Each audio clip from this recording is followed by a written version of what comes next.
ETV ప్రేక్షకులకి నమస్కారం. Triplex detergent soap శుభమస్తు కార్యక్రమానికి స్వాగతం. ప్రేక్షకులందరికీ నరక చతుర్దశి పర్వదిన శుభాకాంక్షలు. ఈనాటి శుభమస్తు కార్యక్రమంలోని గ్రహఫల మంచంలో గ్రహాల యొక్క స్థితిగతులు, నరక చతుర్దశి పర్వదిన సందర్భంగా ఈరోజు శ్రీకృష్ణుడిని ఏ పూలతో ఆరాధించాలి, ఎటువంటి నైవేద్యాన్ని స్వామికి సమర్పించాలి అనేటువంటి అంశాలతో పాటు నరక చతుర్దశి యొక్క విశిష్టత ఏమిటో ఈనాటి ఆంతర్యంలో పరిశీలిద్దాం. శ్రీ విజయనామ సంవత్సరం ఆశ్వయుజ మాసం, దక్షిణాయనం, శరదృతువు. ఈరోజు ఆశ్వయుజ బహుళ చతుర్దశి, మాస శివరాత్రి మరియు నరక చతుర్దశి కూడా. ఈరోజు చేసేటువంటి ఈశ్వరాభిషేకం గ్రహాల ద్వారా ఏర్పడేటువంటి ప్రతికూలతని తొలగిస్తుంది. అలాగే నరక చతుర్దశి సందర్భంగా ఈరోజు చేపట్టేటువంటి శ్రీకృష్ణ పరమాత్మ యొక్క ఆరాధన ఉత్తమ ఫలితాన్ని కలిగిస్తుంది, జ్ఞాన వృద్ధికి దోహదపడుతుంది. ఈరోజు స్థిరవారం లేదా శనివారం. ఈ శనివారం నాడు చేపట్టేటువంటి కార్యక్రమాలు స్థిరమైనటువంటి ఫలితాన్ని కలిగిస్తాయి. ఇక ఈరోజు నక్షత్రం చిత్తా నక్షత్రం. ఈ చిత్తా నక్షత్రంలో 4వ పాదంలో పుట్టేటువంటి వారికి దోషం కాబట్టి శాంతి తప్పనిసరి. అలాగే ఈ చిత్తా నక్షత్రంలో ఈరోజు పుట్టేటువంటి వారికి కుజ మహాదశతోటి ప్రారంభమవుతుంది. ప్రస్తుతం కుజుడి యొక్క స్థితి సింహక్షేత్ర స్థితి, మిత్రక్షేత్ర స్థితి కాబట్టి అనుకూల లగ్నాల్లో ఆధిపత్యత శుభుడైనప్పుడు ఉత్తమ రాజయోగాన్ని, ధైర్యాన్ని కలిగించడంలో ఈ కుజుడు చాలా సమర్థుడు. ఇక ఈరోజు 12 రాశుల వారికి ఏర్పడేటువంటి శుభాశుభ ఫలితాన్ని పరిశీలిద్దాం. ముందుగా మేషరాశి. ఈరోజు మేషరాశి వారిని పరిశీలించినట్టయితే వాణిజ్యపరమైనటువంటి అంశాలు బాగానే కలిసి వస్తాయి. ఆర్థికపరమైనటువంటి వ్యవహారాల్లో చేపట్టేటువంటి కార్యక్రమాలు ప్రోత్సాహాన్ని ఇస్తాయి. వృత్తిపరమైనటువంటి వ్యవహారాల్లో ప్రశాంతత పెరుగుతుంది. ఉద్యోగ సంబంధిత కార్యక్రమాలని చక్కగా పూర్తి చేయగలుగుతారు. గృహ విషయాలు బాగానే కలిసి వస్తాయి. ఈరోజు ఈ రాశి వారు శ్రీకృష్ణ పరమాత్మని తులసి దళాలతో పూజించి వెన్న, ఆవు పాలని నైవేద్యంగా నివేదించడం ద్వారా గ్రహ ప్రతికూలత తొలగుతుంది. ఆధ్యాత్మిక కార్యక్రమాలు, కార్యాలు ఈరోజు మీకు లాభిస్తాయి. ఈరోజు వృషభ రాశి వారిని పరిశీలించినట్టయితే ఆనందకర సంఘటనలు గృహంలో చోటు చేసుకుంటే ఆధ్యాత్మిక కార్యక్రమాల్లో పాల్గొంటారు. క్లిష్టమైనటువంటి పరిస్థితుల్ని అనుకూలంగా మరల్చుకునేటువంటి అవకాశాలు దగ్గరవుతాయి. వృత్తిపరమైనటువంటి వ్యవహారాల్లో ఆర్థిక బలం చేకూరుతుంది. విద్యా సంబంధిత వ్యవహారాల్లో కూడా ఆశించినటువంటి ప్రయోజనాలు ఏర్పడతాయి. ఆరోగ్యం పదిలం. ఈ రోజు ఈ రాశి వారు శ్రీకృష్ణ పరమాత్మని గన్నేరు పూలతో పూజించి అటుకులు, బెల్లం నైవేద్యంగా నివేదించడం ద్వారా ఉత్తమమైనటువంటి ఫలితాలు, గృహ సంబంధిత కార్యక్రమాల్లో ఆనందకర సంఘటనల్ని పొందగలుగుతారు. ఆర్థిక ప్రయత్నాలు ఈ రోజు మీకు లాభిస్తాయి. ఈ రోజు మిథున రాశి వారిని పరిశీలించినట్టయితే బాధ్యతలు బాగా పెరుగుతాయి. చేపట్టేటువంటి కార్యక్రమాల్లో ప్రోత్సాహం ఉన్నప్పటికీ ఆటంకాలని కూడా చవిచూస్తారు. వృత్తిపరమైనటువంటి ఉద్యోగ సంబంధిత వ్యవహారాల్లో జాగ్రత్తతో కూడినటువంటి నిర్ణయాలు తప్పనిసరి. గృహ సంబంధిత కార్యక్రమాల్లో చిరు సమస్యలను ఎదుర్కోవాల్సినటువంటి ఆవశ్యకత ఉంటుంది. శారీరక శ్రమ అధికంగా ఉంటుంది.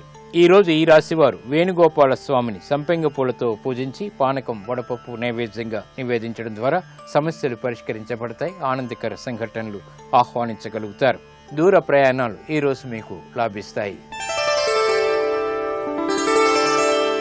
ఈ రోజు కర్కాటక రాశి వారిని పరిశీలించినట్టయితే మానసిక వ్యాకులతలు ఉన్నప్పటికీ నెట్టుకు రాగలుగుతారు. ఆర్థిక పరమైనటువంటి వ్యవహారాల్లో జాగ్రత్తలు పాటించాలి. వృత్తిపరమైనటువంటి వ్యాపార సంబంధిత కార్యక్రమాల్లో చిరు విఘ్నాల్ని చవిచూస్తారు. ఉద్యోగ సంబంధిత కార్యక్రమాల్లో కీలక బాధ్యతలు వహించాల్సినటువంటి సంఘటనలు లేకపోలేదు. ఆరోగ్య విషయంలో ప్రతికూలత కొనసాగుతుంది. ఈ రోజు ఈ రాశి వారు రుక్మిణి సత్యభామ సమేత శ్రీకృష్ణ పరమాత్మని చేమంతులతో పూజించి క్షీరాన్నాన్ని నైవేద్యంగా నివేదించడం ద్వారా గ్రహ ప్రతికూలత తొలగుతుంది. ఆనందకర సంఘటనలు ఏర్పడతాయి. విదేశీ సంబంధిత సంభాషణలు ఈరోజు మీకు లబ్ధిని చేకూరుస్తాయి. ఈరోజు సింహరాశి వారిని పరిశీలించినట్టయితే మానసిక ధైర్యం పెరుగుతుంది. చేపట్టేటువంటి కార్యక్రమాలు సత్ఫలితాలని కలిగిస్తాయి. ఉద్యోగ సంబంధిత వ్యాపార నిమిత్తమే చేపట్టేటువంటి కార్యక్రమాల్లో కూడా నిర్ణయాల్ని వేగవంతంగా తీసుకోగలుగుతారు. ప్రతి కార్యక్రమం సఫలీకృతమయ్యేటువంటి ప్రయత్నాలు బాగా రాణిస్తాయి. గృహ విషయాల్లో కూడా ఆనందకర సంఘటనలు కొనసాగుతాయి. విద్యా సంబంధిత కార్యక్రమాల్ని చకచకా పూర్తి చేయగలుగుతారు. ఆరోగ్యం పదిలం. ఈ రోజు ఈ రాశి వారు గోపాలకృష్ణుణ్ణి నందివర్ధనాలతో పూజించి దద్దోజనాన్ని నైవేద్యంగా నివేదించడం ద్వారా ఆర్థికపరమైనటువంటి ఇబ్బందులు దూరమవుతాయి. ఆనందకర సంఘటనలు ఏర్పడతాయి. స్థిరాస్తి నిర్ణయాలు ఈరోజు మీకు లాభిస్తాయి. ఈ రోజు కన్యా రాశి వారిని పరిశీలించినట్టయితే ఆర్థిక చిక్కులు ఉన్నప్పటికీ నెట్టుకు రాగలుగుతారు. శారీరక శ్రమ అధికంగా ఉంటుంది. ఆరోగ్య ఖర్చులు పెరుగుతాయి. విదేశీ వ్యవహారాల్లో ఏర్పడినటువంటి సంకోచాలు వీడిపోతాయి. వ్యాపార ప్రయత్నాలు కొంతవరకు ఊరట కలిగిస్తాయి. నూతన బాధ్యతలు ఉద్యోగపరంగా పెరుగుతాయి. శారీరక శ్రమ అధికంగా ఉంటుంది. గృహ సంబంధిత విషయాలు సామాన్యం. ఈ రోజు ఈ రాశి వారు బాలకృష్ణుణ్ణి గులాబీలతో పూజించి బూరెల్ని నైవేద్యంగా నివేదించడం ద్వారా ఏలినాటి ద్వారా ఏర్పడేటువంటి ఆర్థిక చిక్కులు దూరమవుతాయి. ఆర్థిక లాభం చేకూరుతుంది. ఉద్యోగ సంబంధిత పునఃప్రయత్నాలు ఈ రోజు మీకు ఊరట కలిగిస్తాయి. ఈ రోజు తులారాశి వారిని పరిశీలించినట్టయితే ఆరోగ్య విషయంలో ఏర్పడినటువంటి సమస్యలకు పరిష్కారాలు లభిస్తాయి. నూతన ఒప్పందాలు వ్యాపార రీత్యా ఉపయోగపడతాయి. వృత్తిపరమైనటువంటి వ్యవహారాల్లో ఆర్థిక సంబంధ బాంధవ్యాలు మెరుగవుతాయి. పిల్లల ద్వారా ఆనందం లభిస్తుంది. ఆధ్యాత్మిక కార్యక్రమాల్లో పాల్గొంటారు. విదేశీ వ్యవహారాలు సానుకూలం. ప్రయాణాలు అనుకూలం. ఈ రోజు ఈ రాశి వారు శ్రీకృష్ణ పరమాత్మని సన్నజాజులతో పూజించి గారెల్ని నైవేద్యంగా నివేదించడం ద్వారా జన్మశని ద్వారా ఏర్పడేటువంటి చిక్కులు దూరమవుతాయి. అదృశ్య సంఘటనని ఆహ్వానించగలుగుతారు. ఆధ్యాత్మిక కార్యక్రమాలు ఈ రోజు మీకు సంతృప్తిని కలిగిస్తాయి. ఈ రోజు వృశ్చిక రాశి వారిని పరిశీలించినట్టయితే ఆహ్లాద సంఘటనలు గృహంలో చోటు చేసుకుంటాయి. ఇతరుల ద్వారా ఏర్పడినటువంటి సమస్యలకు పరిష్కారాలు లభిస్తాయి.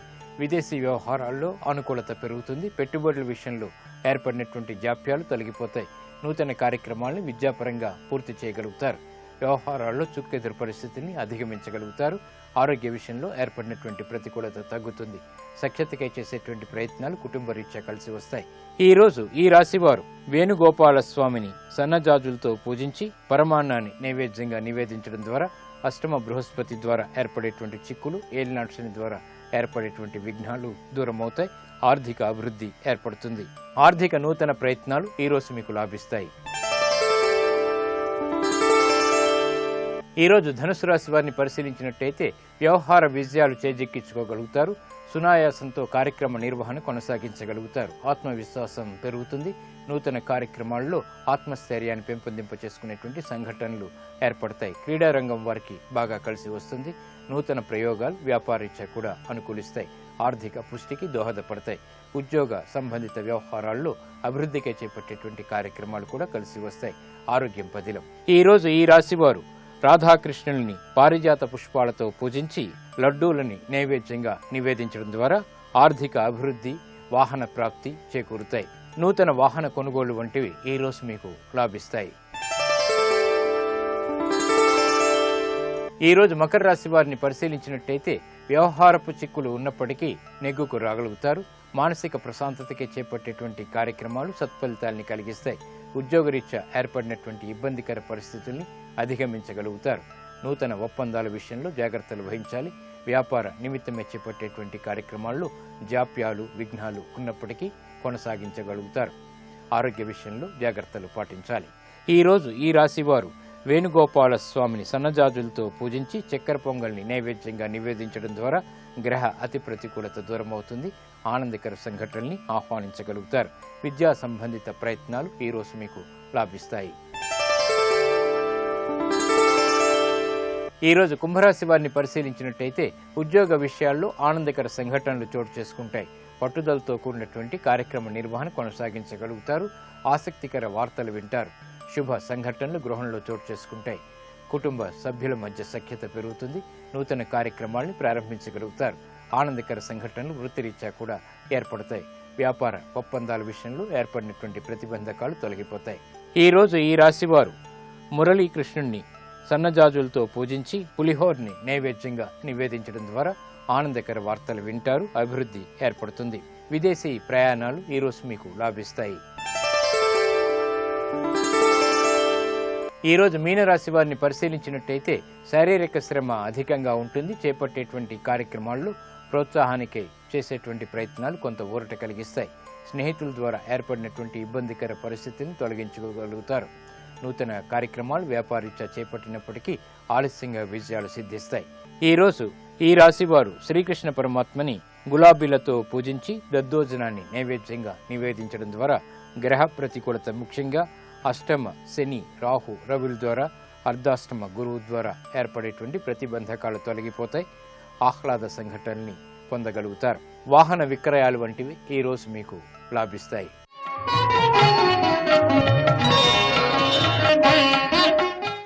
ఆశ్వయుజ బహుళ చతుర్దశి నాడు నరకాసురుడు అనేటువంటి రాక్షసుడు సంహరించబడతాడు.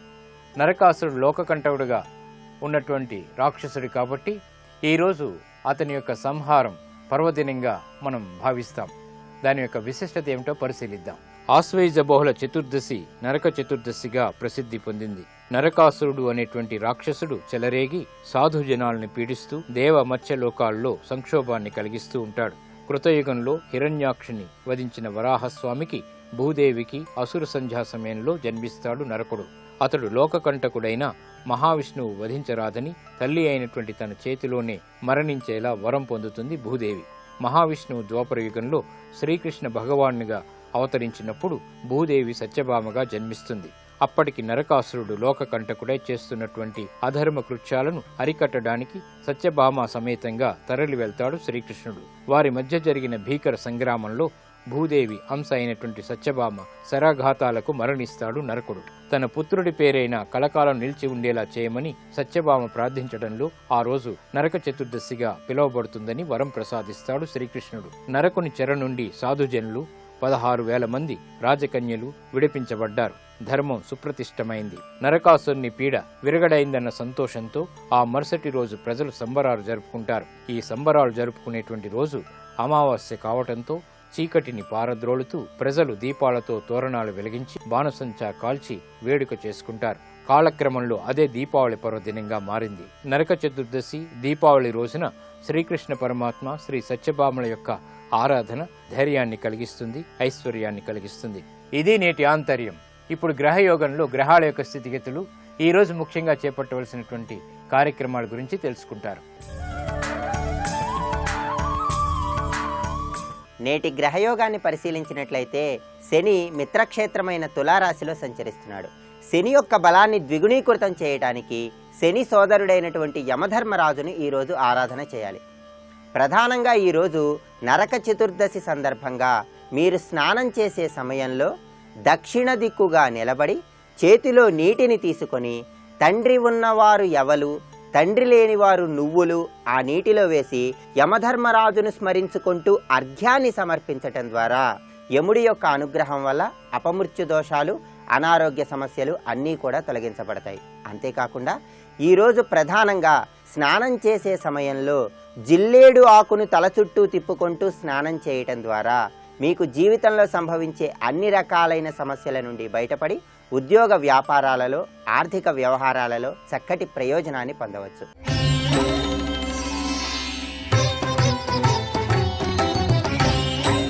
రేపటి దీపావళి అమావాస్య సందర్భంగా మీ గృహంలో లక్ష్మీదేవి స్థిర నివాసం ఏర్పాటు చేసుకోవటానికి దైవబల రీత్యా మీరు చేయాల్సిన విధి విధానం ఏంటి? దీపావళి రోజు అర్ధరాత్రి 12 గంటల సమయంలో మీ గృహం మధ్య భాగంలో ఒక తెల్లటి వస్త్రాన్ని పరిచి ఆ తెల్లటి వస్త్రం మీద నవధాన్యాలను పోసి ఆ నవధాన్యాల మీద లక్ష్మీదేవి విగ్రహాన్ని కానీ లక్ష్మీదేవి చిత్రపటాన్ని కానీ ఉంచి లక్ష్మీదేవి యొక్క అనుగ్రహాన్ని పొందటానికి ఆ తల్లిని పద్మాలతో పూజిస్తూ తీపి పదార్థాన్ని ఆ తల్లికి నివేదన చేయటం ద్వారా ఆవు పాలను నివేదన చేస్తూ లక్ష్మీ అష్టోత్తర శతనామావళిని పఠించటం ద్వారా లక్ష్మీదేవి యొక్క అనుగ్రహాన్ని పొంది మీ గృహం అష్టైశ్వర్యాలతో తొలతూగుతుంది. ఇవి ఈనాటి గ్రహఫలం అంశంలోని విశేషాలు. గృహబలం అంశంలో వాస్తు విశేషాలు తెలుసుకుందాం.